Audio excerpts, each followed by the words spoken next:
Welcome to the Danny Clinkscale Reasonably Irreverent podcast. Insightful and witty commentary, probing interviews, and detours from the beaten path. Every once in a while, we have to bring out the big dog. Yeah. Oh, God help us. It's time for Danny Unleashed. Sponsored by Easton Roofing, where integrity matters. Go to eastonroofing.com for more. Yes, indeed. It is time to talk to Danny Clinkscale. Danny Unleashed, proudly brought to you by our friends at Easton Roofing, commercial and residential roofing. Yes, that is Easton Roofing. In fact, great relationships with all the insurance companies for both residential and certified commercial roofing jobs, manufacturer-backed warranties on those commercial roofing jobs, labor, materials, up to 25 years. Call 913-257-5426. Find them online at eastonroofing.com. 4 straight years voted best of houses, Angie's List Super Service Award winner. Their Google reviews are phenomenal. No payment collected until you are 100% satisfied. Credit cards, PayPal, yes, they accept both, making it very easy for you to get your roofing job done, and you will be as thrilled as both myself and Danny Clinkscale are, as we are both proud customers of Easton Roofing. It is absolutely the only company that I would recommend to get up on your roof, and they're the company that has been up on my roof. So please take advantage. Call Joe and his incredible team at 913-257-5426. Danny, welcome to the Sprint Guest Line. How are you, my friend? Sounds good. One Joe Spiker was up on my roof this week, and I can highly recommend what is a free inspection of your roof. And my roof is in good shape, he said. He liked the looks of my roof, but also there were a couple of small things that need to be adjusted, including my guttering in the back, and he discovered those. Quite the impressive man, spewing information out like a machine gun, and had my head spinning about, I said, man, this guy really knows his roofs. So it was a pleasure to have El Presidente up on my roof and doing a great job.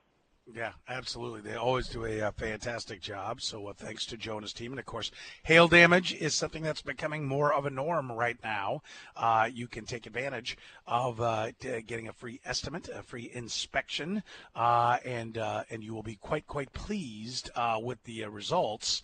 It is, in fact, 20% off on any repairs that need to be done.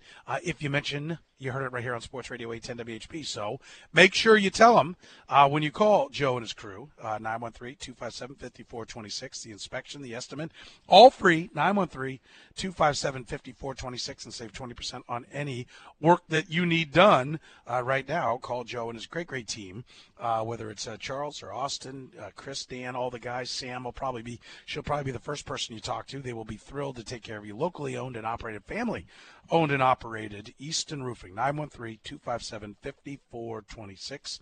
Find them online at eastonroofing.com.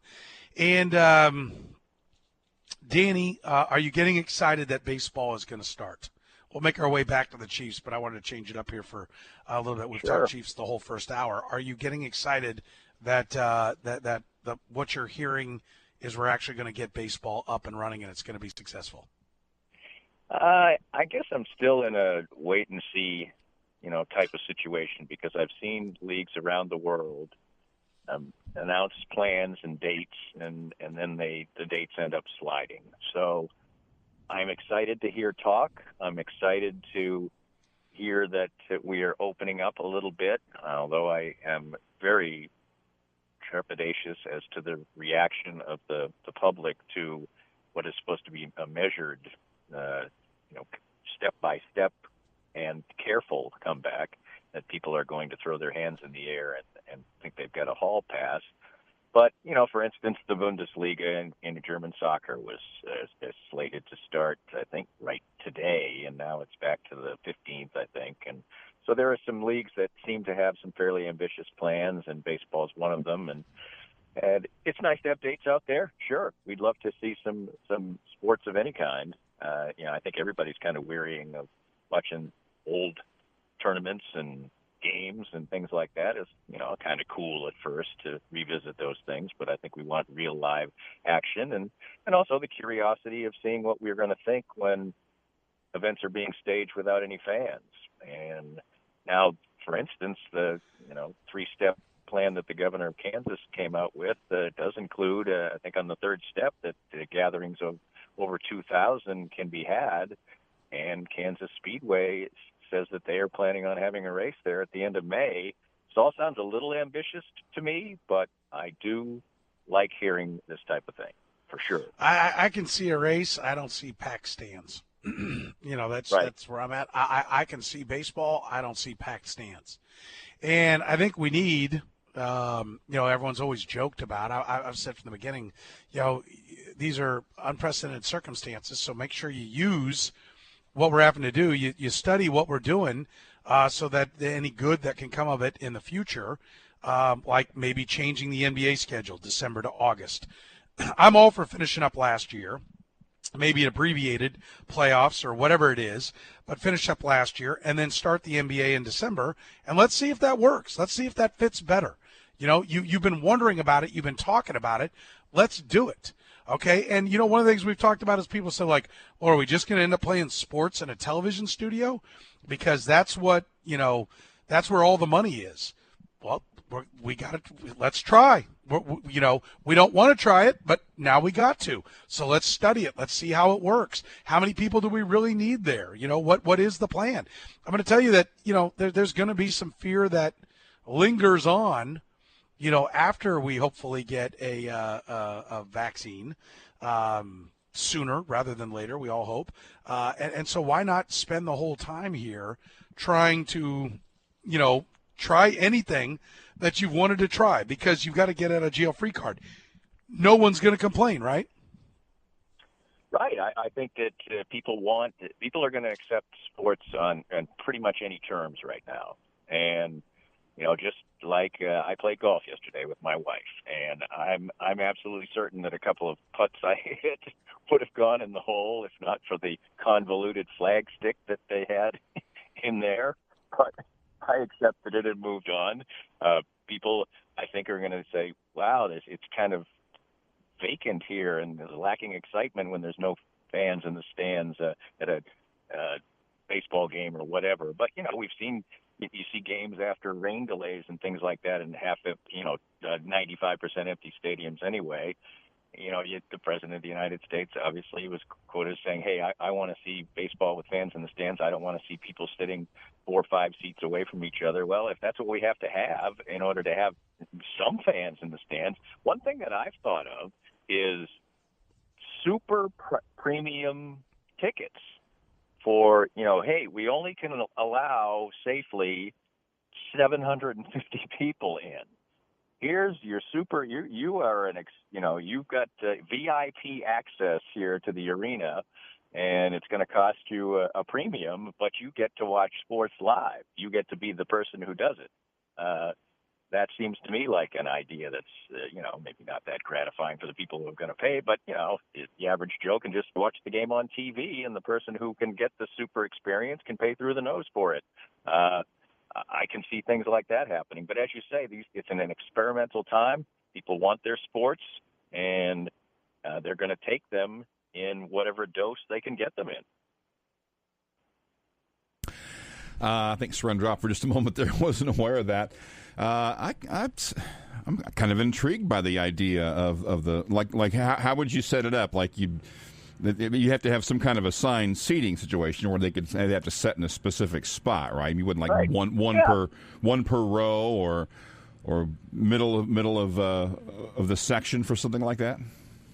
Well, I'm just trying to think of maybe the amount of gatherings has been limited. And, if you now maybe they don't want it, maybe you don't even play in the arena that you played in before, because logistically you can just save money by playing in some other type of venue, and it's more intimate. A smaller amount of people can get a wonderful look at the action and pay to do it. And that's a way to step by step get ourselves back in. And if you had a 4,000-seat arena with 750 people in it, they'd still make a reasonable amount of noise and provide some atmosphere. So it'd be like an A's game in the late 70s. You're just trying to think outside the box, of things you can do. And I absolutely see that when fans start returning, say, to baseball, that we're going to see, you can't even have people in consecutive rows. They'd have to be apart at an angle or whatever. And so you just be able to set, it wouldn't be that hard to come up with a seating plan that would keep people at a social distance. That's for sure. Now, how you would do concessions and all the things like that. I just thought of one thing the other day. How long do we think it'll be? Okay, how long do we think it'll be before a Chinese buffet is going to open back up? A salad bar, things like that. I mean, those are things that are that people are probably going to be extremely wary of. That's a business that Chinese buffets do great business. There's one on every corner, and that business has been destroyed, and that's going to be for a long time. I think. That's the type of business that could go away forever. No, I agree. I think you're right. I think there are things that we're going to see, and we may be sitting there going, "Can you believe we had buffets?" Forget about just Chinese buffets, like the restaurants that are just the big buffets.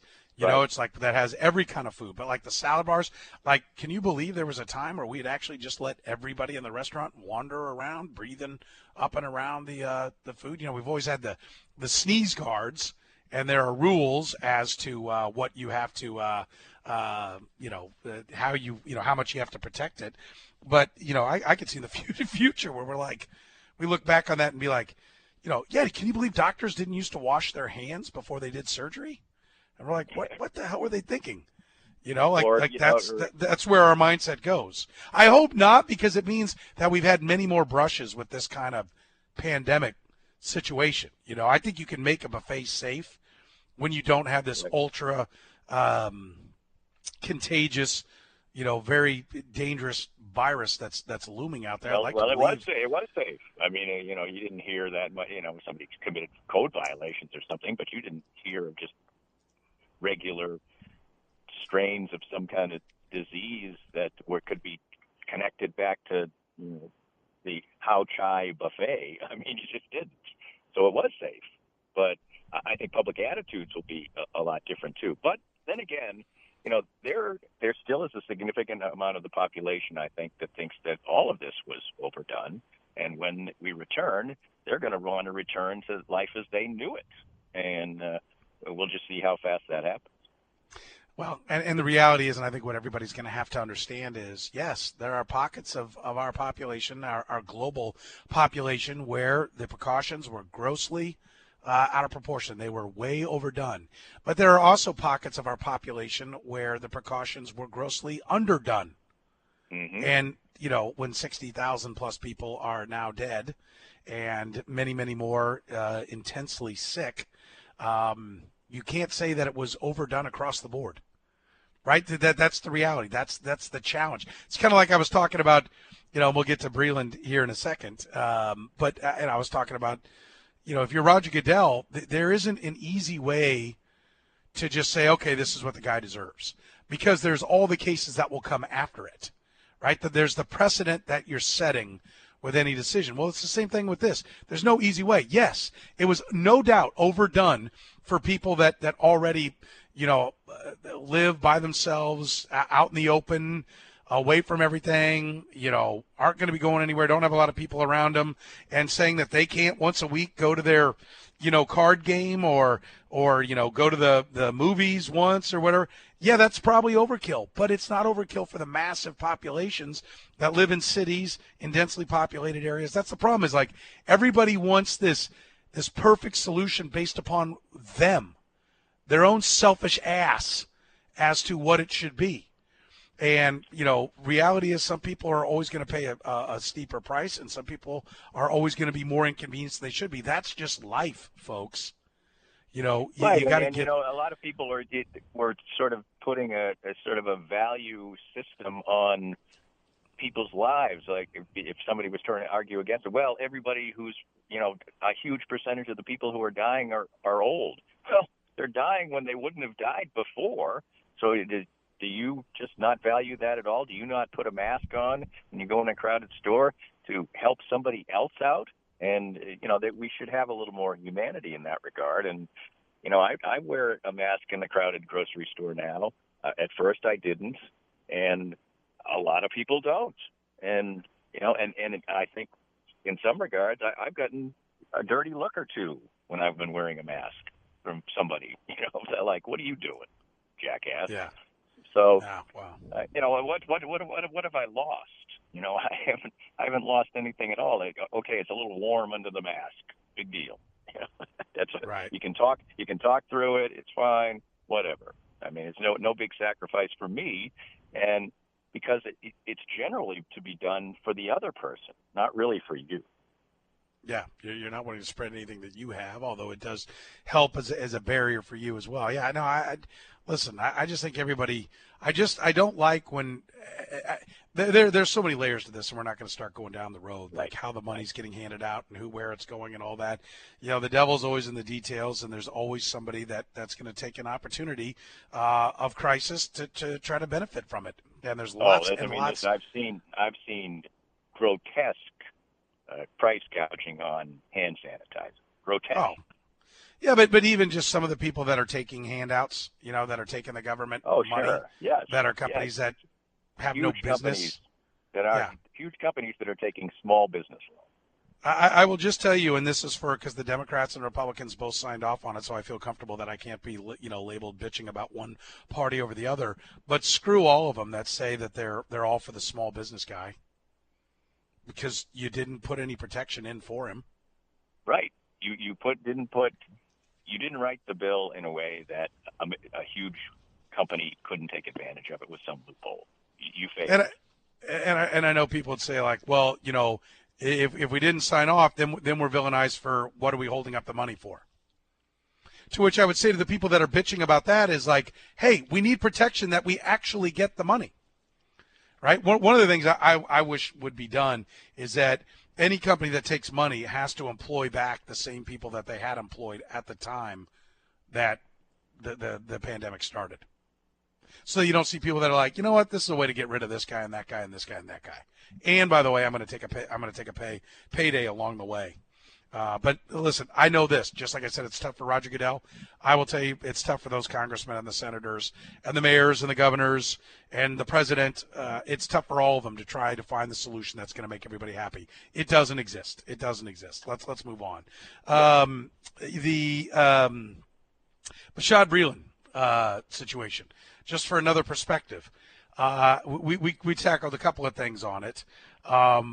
You've seen the video, I assume. How do you react? Number one, he was facing a 4-game suspension that he was going to appeal. How do you think he now looks at that? How the league will look at him on that 4-game suspension and whether or not he gets more based upon the evidence that we have at hand right now. Well, it almost seems like he's got to get a bigger suspension. You're a multiple offender of some sort. Now, the degree to which the offense is, that's, I guess, a little bit in the eye of the beholder. But it's not a good look. You already were going to get suspended. And then now, do we know if he knew he was going to – apparently if he was going to appeal it, he knew he was going to get suspended. So he's on a suspension. He has this behavior, ignoring what would be considered probation, sort of, I guess. And I would think he's got to be good for at least a couple more games, don't you? So this is the way I look at it. Is one, I heard that there was a school of thought that the 4 games were going to get cut down to 2. Because what he got popped for, the positive test, is not even a rule anymore. Right, so had it just been a year later, it wouldn't have been anything. And now he's got to serve the penalty at a time. He's got to serve a penalty for something that now is not even the rule. That I can see a reason to be lenient on the 4 games and cut it down to 3 or cut it down to 2. But I think when you then go do this, which I called the most docile resisting of arrest I've ever seen. But nonetheless, resisting of arrest. He's got to get something for that because you can't start a precedent that you can resist arrest. Right, now let's see this thing play out. If everything gets thrown out because there's something else we haven't seen or the officer didn't have a reason to talk to him, and so that all gets thrown out, then it gets thrown out. Now that's a whole other debate. Well, you saw that he resisted arrest. Just because it got thrown out on a technicality, I mean, don't you still have to suspend him? Okay, we could have that discussion if that ends up happening. But right now, the way it stands right now, let's say that the charges are going to stick and they're going to go forward with it. I don't think you can just say, hey, listen, he never put anyone's life in danger. He wasn't aggressive, but he didn't listen to the cop. And, he put people's lives, when a police officer has to pull a gun, people's lives are in danger. His, the cops, and the people around him. And, I said we could probably do a class on how that cop could have done a better job, right? If you want to do an instructional video for police. But I don't think that the commissioner can let a guy who, if he indeed does get hit with resisting arrest, I don't think that can go unpunished, no matter how docile it was. So do you end up with, Curtis said, well, I think you cut it down to 3. I said, well, you'd have to say, listen, we're cutting the 4 to 2 because of these reasons, and then I'm giving him a new 1-game suspension or 2-game suspension because he did this. So at the end of the day, I think he's going to get 4 or 5 games. 4 to 6 games when it's all said and done. That's what I think will happen. What do I think should happen? I wouldn't want to be the guy to make the ruling, but if I had to make the ruling, I think I've got to set the precedent that you can't resist arrest. And so I've got to give him something for that. And it's a question of can I think if you had a rule and he broke the rule at the time it was a rule, he's got to pay a penalty for that. Yes. So I won't mind anything between 3 and 5. I think 6 might be a little bit over the top, but I won't get too upset about it. I would probably just keep it at 4 while announcing I cut the 4 to 2, and I'm hitting him with 2 on this one. And you get 4 because I'm not letting you off with less than what you were afraid you could get, so I'm not rewarding your knuckleheadedness. And maybe that's a reason why he should have 5. So he understands that there was something to what you did with this police officer, and everybody else out there needs to know it. So maybe 5 is the right answer. Maybe I guess 5 is where I would land. I don't like it. I feel bad for the kid that I'm having to give it to him because I don't think it's these are not violent crimes, but it's also somebody, sometimes life sucks, and this is one of those times. Well, he also cost himself a lot of money. The point is he didn't take whatever happened the first time seriously. Now, I know he's a marijuana enthusiast, but being a marijuana enthusiast was not by the rules then. It is now. You will have the right down the line to be a marijuana enthusiast and still play in the National Football League. But he broke a rule. He knew it. He was, he was in a situation where he was out of contract. What are you doing? You already cost yourself. You already know how much money you cost yourself. He's lucky now that he signed the contract he got before this happened. I mean, yeah, they might have got him on the veteran minimum if this had happened. If he hadn't done this. So young people doing foolish things, and it may be It's got to be the lesson I would think, for a lot of these players in case after case, whether they miss significant games or not, is the loss of income.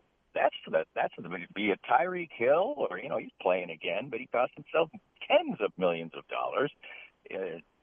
In this particular case, probably, $5s of millions of dollars. That would seem to be the lesson that I would think younger football players should learn here. You may not get suspended or you may get to play football, but you're just throwing money out the window and you are in a limited earning pocket of substance. I mean, substantial ability in this small window to set yourself up for a long time. And he's still making great money, $4.5 million. But what if this is it? What if he, gets hurt or, is deemed to be somebody who's going to perpetually be in trouble or whatever? Well, $4.5 million or whatever he's made so far, probably 7, 8, I don't know. That's great money. It should be able to set you up nicely, but it's not generational money that you could have made before. So that would seem to be the type of lesson you would think people would learn a little bit. Well, you hope they look at the fact that Breland started over Fuller, and Fuller got 4 for $40, and Breland got 1 year, $3 million with some incentives that could take it to 4.5. Yes, that should be the lesson that these guys take away from it. We'll take a break. More with Danny Clinkscale. It's Danny Unleashed, brought to you by our friends at Easton Roofing. Mention you heard Easton Roofing right here on Sports Radio 810 WHP, and you can save 20% on your hail damage repairs. Free inspection, free estimate. Save 20% right now with Easton Roofing. 913-257-5426 online at eastonroofing.com. More of Danny's Reasonably Irreverent podcast after this.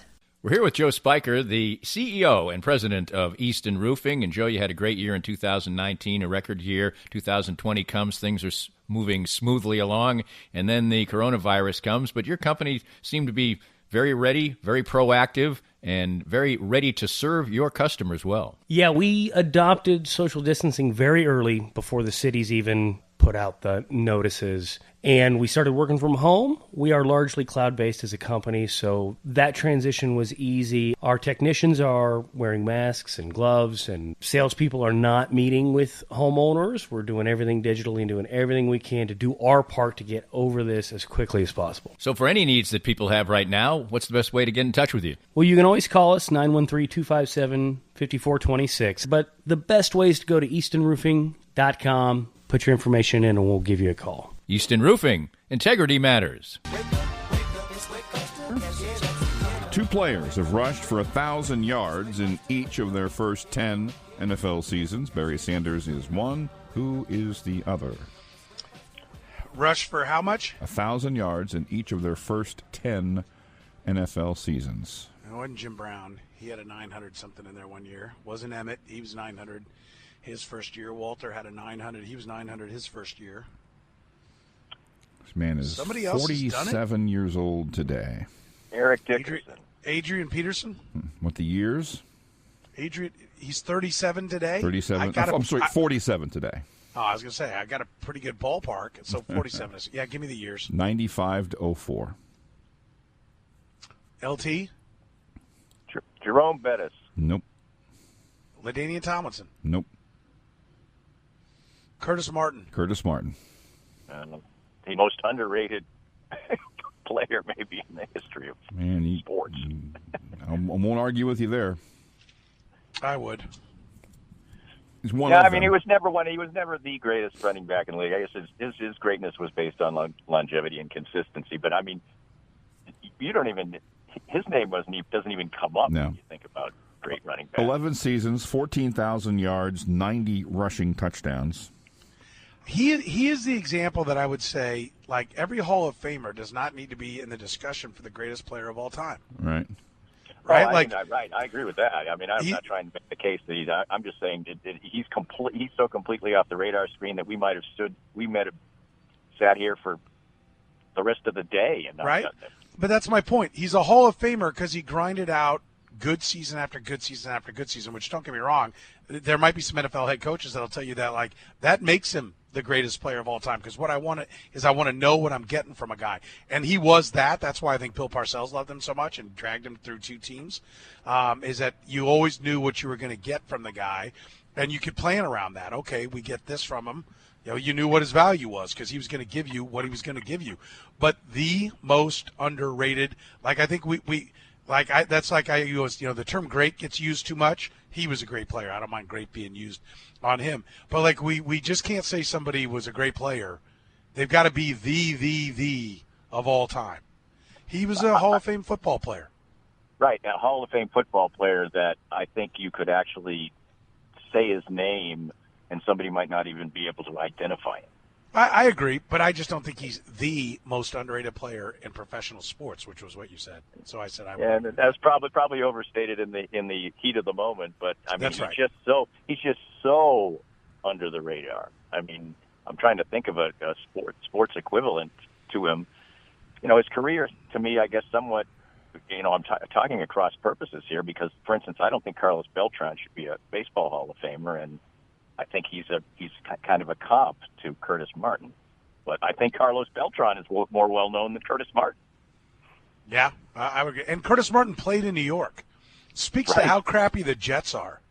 Guy played in Boston and New York, and he's not a household name. Two of the 5 biggest markets in the country. Anybody else you play in New York, you're forced to know who they are.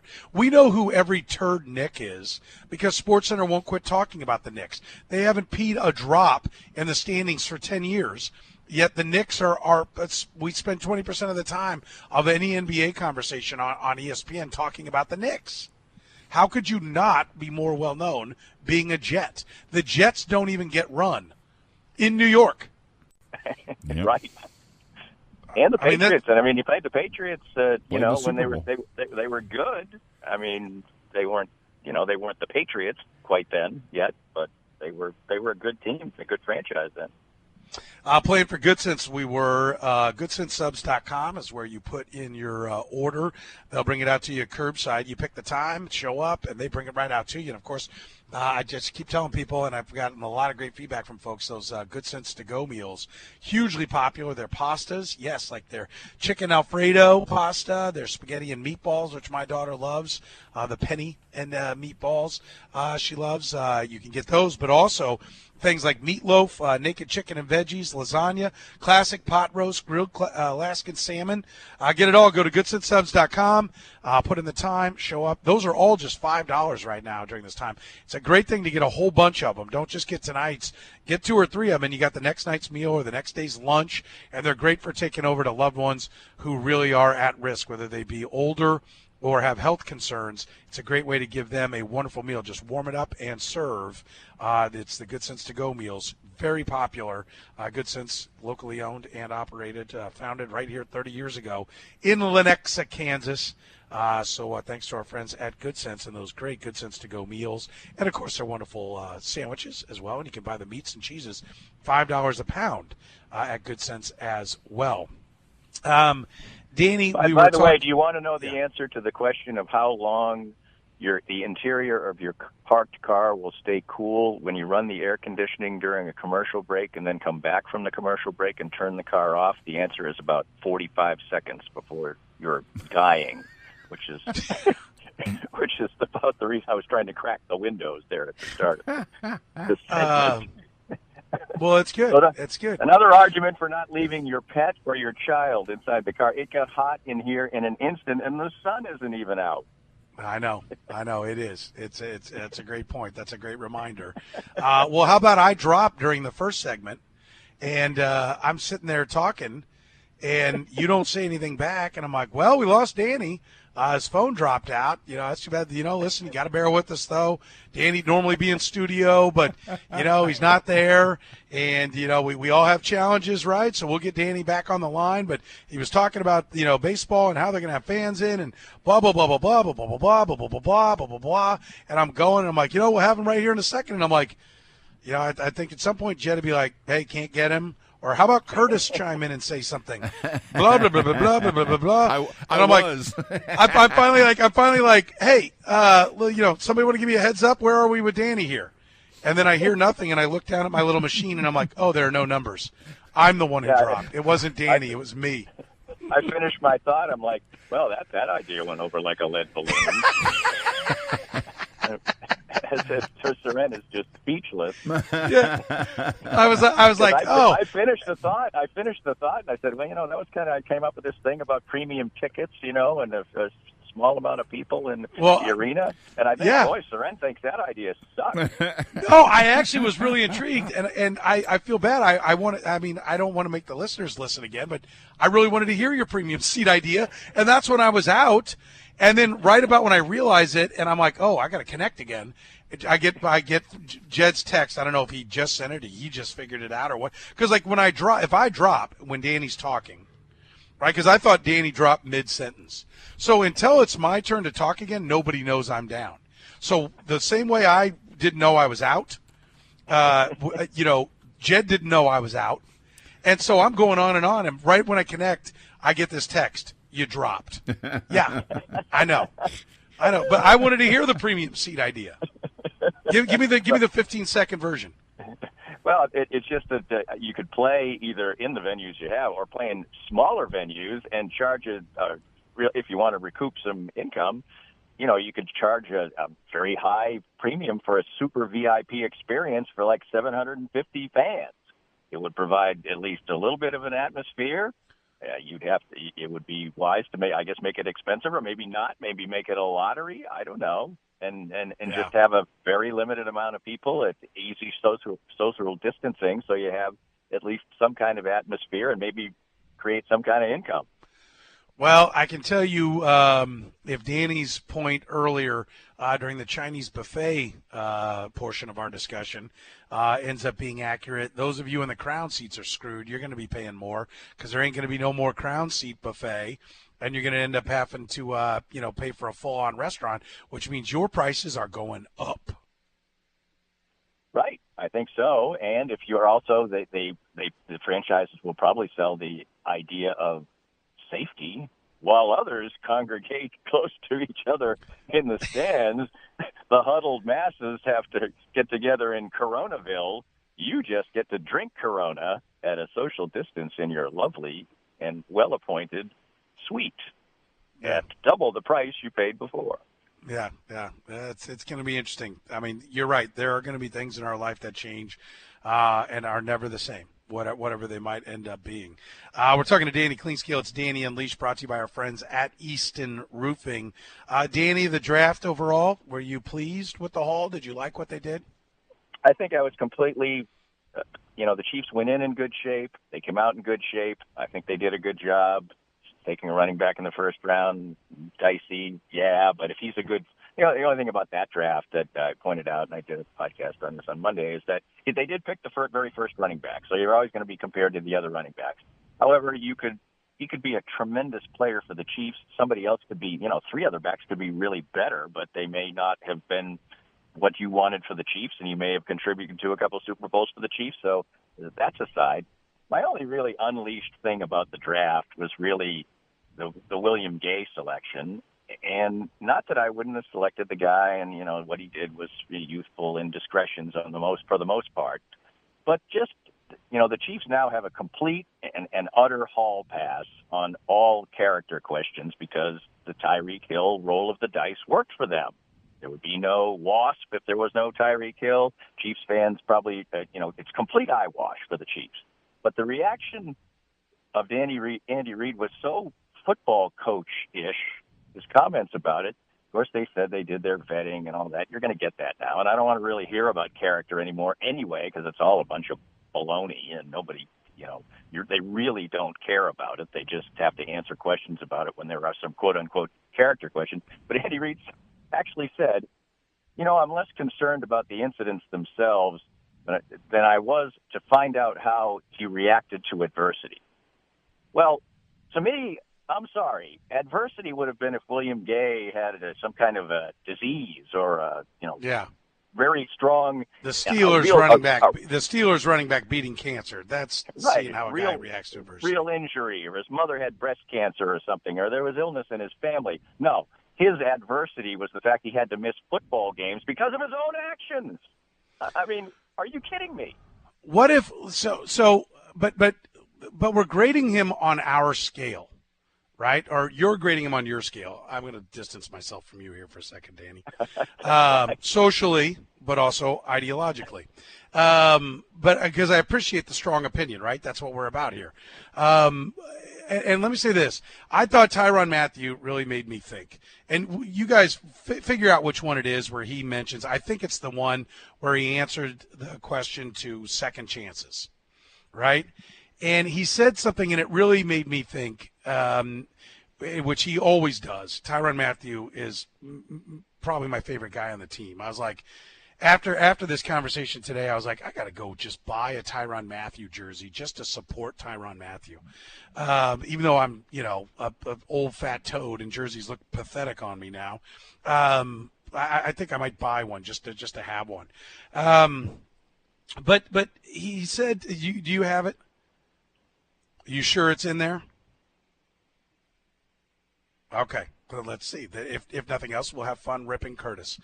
This is Matthew was asked about second chances. Well, I think we all deserve a fair chance, right? I think a lot of us make honest mistakes.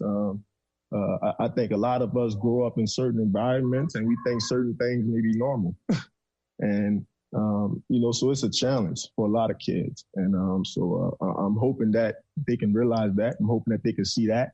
And then they're able to kind of adjust. But I always mention it's so important about the people around you. And then also what you tell yourself. You can only listen to people. You can only listen to the TV so much. You have to listen to, your own thoughts and the things that you tell yourself. So as long as these kids can, speak positive life into themselves, I think most of these kids will be all right because most of these kids, made honest mistakes. I don't think any of these kids are truly violent.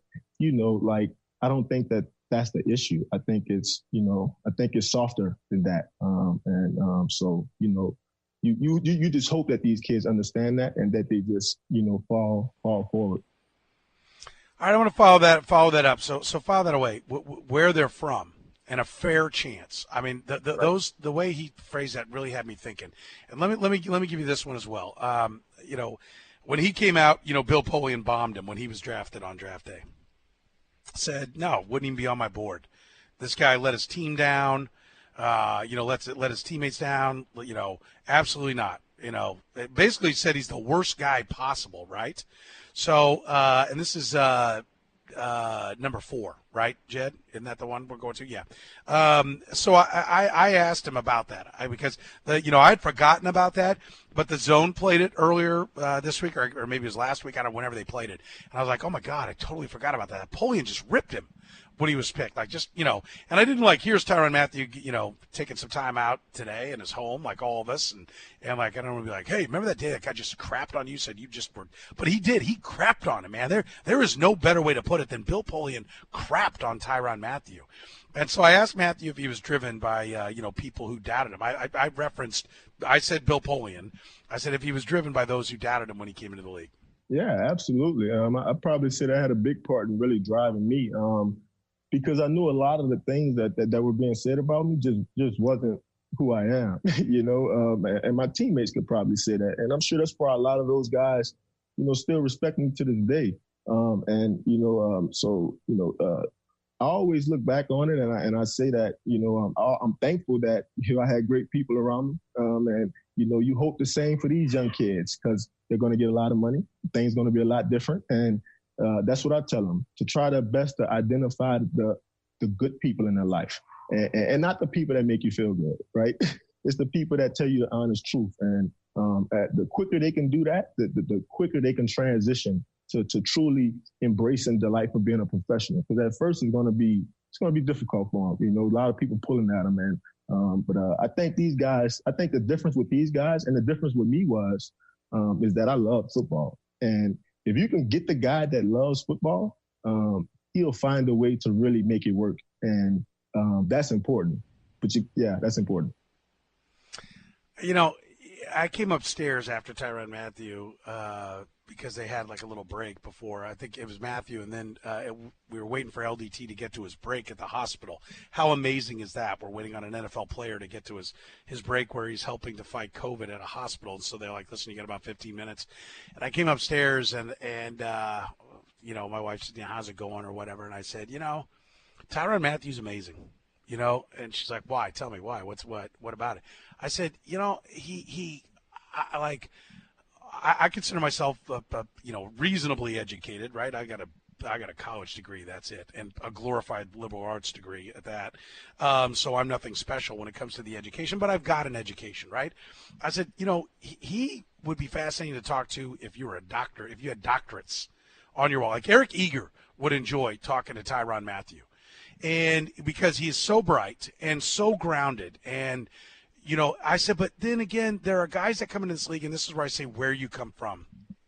There are guys that come into this league that are either, one of the terms I hear around the league is country, right? You drive down to Alabama, Mississippi, which I've done going down for vacations, and you see some of these little towns, how poor they are, and the football stadium, and you're like, I see where a kid comes out of this town, and like his only shot is that football stadium. That is it. That's his only shot. Or they come from an inner city, a tough background in a city. He resonates with them. And I would follow Tyrann Mathieu. I want to hear what Tyrann Mathieu has to say. I thought he covered so much ground there. Where they're from. That's what I was getting at. Me and you, we're not from where William Gay Jr.'s from. He said that's what they know. In other words, if what you know is my only shot is football, you're only there for the books. The books are just to get you through to get drafted and get to the league. And so if his academic fraud was because that doesn't matter, man, I'm not curing cancer. I'm not going to be a doctor. I'm not going to be, an accountant. My only shot is football. Then it's just about getting through the books to stay on the football field. That's where he may come from. I don't know that that's him, although I hear he's a country kid. And so that might very well be him and where he's from. So for me to judge him on how he went through the academic world, and listen, on the fight, I don't like the fight. You should never get into a fight because, it's like Seth Kaiser said, you never know what might happen. But I did talk to people, and they're like, the quarterback, he mouthed off to everybody. He said, in fact, there's probably a standing ovation when he hit him. Now, he broke his orbital bone. I don't think he intended to break his orbital bone, and that's why you don't get in a fight. So that's still wrong, and you do ding him, and that's a character flag. But I think when you put it all together, and when I hear Tyrann Mathieu talk about where these kids are coming from, and then I know William Gay is going to sit at a lunch table with Tyrann Mathieu, I feel a lot better. Yeah, I actually, my whole comments about my Unleashed, that I dubbed Unleashed, were really about Andy Reid and football coaches more than about William Gay. I totally understand that there's gobs of college students and high school students have cheated. Okay, so let me address the Reid. Let me try on the Reid. Right. But isn't where he comes from now, right? I don't mean where he grew up, but where he comes from as a 2-decade-plus head football coaches. These are the people I work with. We're not grading the guys that we're bringing into this football team on a scale of who's going to win the Botar, the Belle of the American Royal group, the dinners and the fancy dresses and all that. That we're not getting people ready to go to that. We're not getting ready for people to go to the $5,000 a plate dinner at a charity event or at a political function. We're getting kids ready to play the NFL, and the kids that play in the NFL, they come from there. So judging them based upon wanting their background and their past to look like the background and past of somebody who grew up in Overland Park, Kansas, or Mission Hills, that's out the window. That's not where he's from. Andy Reid is from the NFL. And these are the people that come through the NFL. And for the people that come through the NFL, this kid's not really a risk. The total, from the sociological standpoint, I totally agree with you. My thoughts were just what Andy Reid would consider adversity. That was my thought. Yeah. He was like, he said, well, I just wanted to know how he dealt with that horrible adversity of having to miss football games. Come on. Especially right at this time in our history. There are people who fight through, that you see on those ESPN shows on Sunday morning, really difficult circumstances to make it to the National Football League. And he's talking about adversity because he missed football games. Now, the offenses that were committed, easily explainable. And I kind of figured that we were going to hear that the quarterback was maybe even the instigator in it. He didn't even get suspended for the bowl game by his own football coach. Now, that guy wanted to win that football game, so I couldn't really judge that one either. But I just think the mentality a lot of times about how important football is a little skewed. I guess that was really my point. I hear you, but I don't think it's skewed for that kid. He also didn't say horrible adversity. He just said adversity.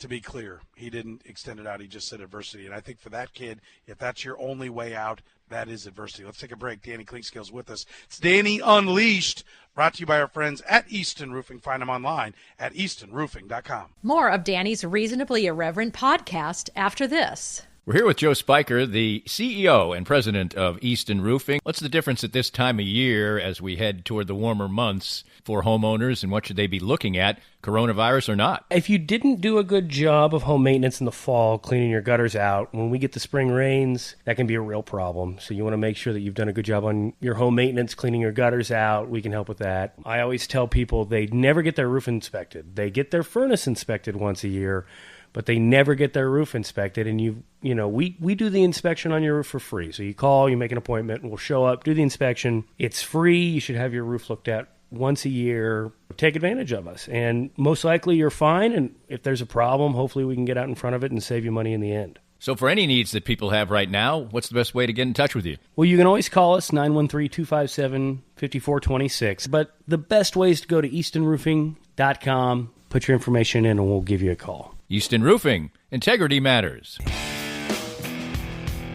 All right, wrapping up Danny Unleashed, brought to you by our friends at Easton Roofing. Free estimate right now, free inspection. Hail damage. We've had a number of storms that have come through. You can save 20% on any repairs if you mention that you heard it right here. Heard about Easton Roofing right here with the program, eastonroofing.com. Danny, so what do you give the draft? We got about 30 seconds. What's your grade? We went long. I'm sorry. I'll give the draft a B. They didn't have a full complement of picks. I think they probably could have prioritized defensive back a little bit more. But the players they got, I think, are effective, and so I might even lean up to a B+. But there are enough couple flags there that I think going all the way into the A range is a little much. So I'll just go good, solid B. All right, DannyClinkScale.com. Check it out. Thanks to our friends at Easton Roofing, fine sponsor of this segment, and DannyClinkScale.com. This podcast was made possible by our great sponsors like Easton Roofing, the presenting sponsor of Kansas City Profiles at the Danny Klink Scale Reasonably Irreverent podcast. Easton Roofing, where integrity matters. We hope you enjoyed the latest Danny Klink Scale Reasonably Irreverent podcast. Come back soon for something fresh and new.